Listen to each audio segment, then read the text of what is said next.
1971 का भारत पाकिस्तान युद्ध एक ऐसा युद्ध जिसने इतिहास बदल दिया। पूरी पाकिस्तान टूटकर बांग्लादेश Bangladesh is बना located और in पूरी South दुनिया ने Asia. भारतीय सेना की ताकत देखी। लेकिन इस युद्ध की कुछ कहानियां ऐसी हैं जिनमें बंदूकें नहीं थी, फिर भी उनमें उतनी ही वीरता थी जितनी किसी सैनिक की लड़ाई में होती है। ऐसी एक सच्ची कहानी है गुजरात के कच्छ में बसे भुज और माधापर गांव की महिलाओं की, जिन्होंने दुश्मनों के बमों के बीच अपने हाथों से एक टूटी हुई हवाई पट्टी को फिर से खड़ा कर दिया था। 8 सितंबर 1971 की रात कच्छ का आसमान शांत था। लोग अपने घरों में थे। तभी अचानक सायरन बजने लगे। कुछ ही पलों में पूरा इलाका दहल उठा। पाकिस्तानी एयरफोर्स के लड़ाकू विमान भारतीय सीमा में घुस चुके थे।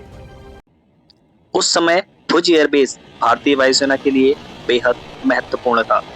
पश्चिमी मोर्चे पर होने वाले कई सैन्य अभियानों के लिए यही एयरबेस सबसे बड़ा सहारा था।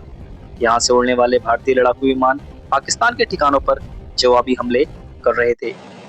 पाकिस्तान जानता था कि अगर भुज एयरबेस को नष्ट कर दिया जाए तो भारतीय वायुसेना को भारी नुकसान होगा। रात के अंधेरे में पाकिस्तानी विमानों ने जोरदार बमबारी शुरू कर दी। एक के बाद एक बम रनवे पर गिरने लगे। विस्फोट इतने भयानक थे कि धरती कांप उठी। आसमान आग और धुएं से भर गया। बताया जाता है कि एयरबेस की रनवे पर 60 से अधिक बम गिराए गए। कुछ ही घंटों में पूरी हवाई पट्टी जगह जगह से टूट गई।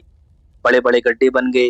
विमान उड़ना लगभग असंभव हो गया। Let's check the edge Pakistan को लगा markings. कि उसने भारत की Looks कमर good. No तोड़ दी। cracks here. उन्हें विश्वास था Agreed. कि Let's keep इस moving. एयरबेस को दोबारा चालू होने में महीनों लग जाएंगे। लेकिन पाकिस्तान ने भुज और माधापर के लोगों का हौसला नहीं देखा था।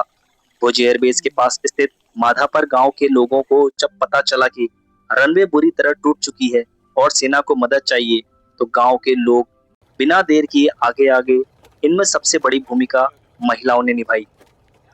करीब 300 महिलाओं ने सेना के साथ मिलकर रनवे को दोबारा तैयार करने का फैसला किया। ये साधारण गांव की महिलाएं थी जिन्होंने कभी युद्ध नहीं देखा था, किसी ने कभी एयरबेस पर काम तक नहीं किया था, लेकिन उस दिन इनके अंदर सिर्फ एक भावना थी कि देश को बचाना है। उनके पास आधुनिक मशीनें नहीं थी। उन्हें फावड़े, टोकरियां और अपने हाथों से मिट्टी उठाई, रनवे के गड्ढे को भरना शुरू कर दिया। सबसे खतरनाक बात यह थी कि पाकिस्तान लगातार हवाई हमले कर रहा था। किसी भी समय दुश्मन के विमान वापस आ सकते थे, लेकिन महिलाओं ने डरने से इनकार कर दिया था। कितना अच्छा लग रहा है। जब भी विमानों की आवाज सुनाई देती, लोग कुछ देर छिप जाते और खतरा टलते ही फिर काम शुरू कर देते। दिन हो या रात, नींद हो या थकान, सब कुछ पीछे छूट चुका था। लगातार 72 घंटे तक काम चलता रहा। महिलाएं अपने घरों से खाना बनाकर लाती, घायल लोगों की मदद करती और फिर वापस मिट्टी भरने लग जाती। उस समय वहां कोई कैमरा नहीं था, कोई मीडिया नहीं थी, लेकिन इतिहास लिखा जा रहा था। आखिरकार 3 दिनों की लगातार मेहनत के बाद रनवे फिर से तैयार हो गया। जैसे ही हवाई पट्टी उपयोग के लायक बनी, भारतीय वायुसेना के Namaste. लड़ाकू विमान Thank you फिर for से your उड़ान blessings. भरने लगे। जय हिंद, अब बारी fly safe भारत बेटा। की थी। I will. Jai Hind. भारतीय विमानों ने पाकिस्तान के सैन्य ठिकानों पर जोरदार जवाबी हमले किए।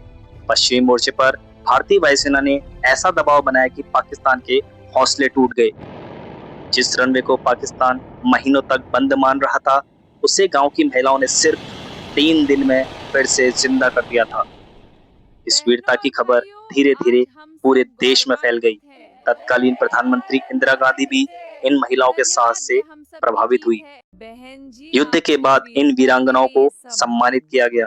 उस समय उन्हें 50,000 रुपए का इनाम दिया गया था, जो उस दौर में बहुत बड़ी राशि मानी जाती थी। देखो ये लेकिन समय के साथ उनकी कहानी धीरे धीरे लोगों की यादों से धुंधली होने लगी। कई महिलाओं को इस बात का दुख था कि उन्हें वह पहचान नहीं मिली जिसके वे हकदार थे। फिर भी उन्होंने कभी अपने देश प्रेम को कम नहीं होने दिया। 26 जनवरी 2001 गुजरात में भयानक भूकंप आया। कच्छ सबसे ज्यादा प्रभावित इलाकों में था। पूरा भुज शहर मलबे में बदल गया। हजारों लोगों की जान चली गई। भूकंप में आर्मी कैंप और एयरबेस को भी भारी नुकसान हुआ। कई दिनों तक राहत कार्य प्रभावित रहे। लेकिन एक बार फिर इस धरती ने हार नहीं मानी। धीरे धीरे एयरबेस को दोबारा तैयार किया गया। बाद में इसे इतना मजबूत बनाया गया कि भविष्य में भूकंप या दुश्मन के हमलों से इसे कम से कम नुकसान पहुंचे। Perimeter clear? यह Yes. वही Watch धरती for थी जिसने secondary. पहले युद्ध Copy. झेला Checking था the wreckage. और फिर प्रकृति का विनाश भी, लेकिन हर बार खुद को फिर से खड़ा कर लिया। सालों बाद सरकार और सेना ने इन महिलाओं की वीरता को फिर से सम्मान दिया। माधापर गांव के प्रवेश द्वार पर वीरांगना स्मारक बनाया गया ताकि आने वाली पीढ़ियां जान सके कि Stay देशभक्ति down. केवल It's सीमा पर not बंदूक safe. उठाने से नहीं होती, I have to कभी-कभी document मिट्टी this. उठाने वाले हाथ भी Okay, but इतिहास be quick. बदल देते हैं। बहुत साल बधाई 2014 आपकी में मेहनत तत्कालीन रंग ला रक्षा रही है। मंत्री धन्यवाद मनोहर पारिकर साहब, हमर और मेहनत केंद्रीय करी, मंत्री सबके स्मृति सहयोग से ईरानी ने हुआ। इस धन्यवाद। स्मारक को लोगों को समर्पित किया। उसी साल एयरफोर्स डे पर लगभग 70 वीरांगनाओं को सम्मानित भी किया गया।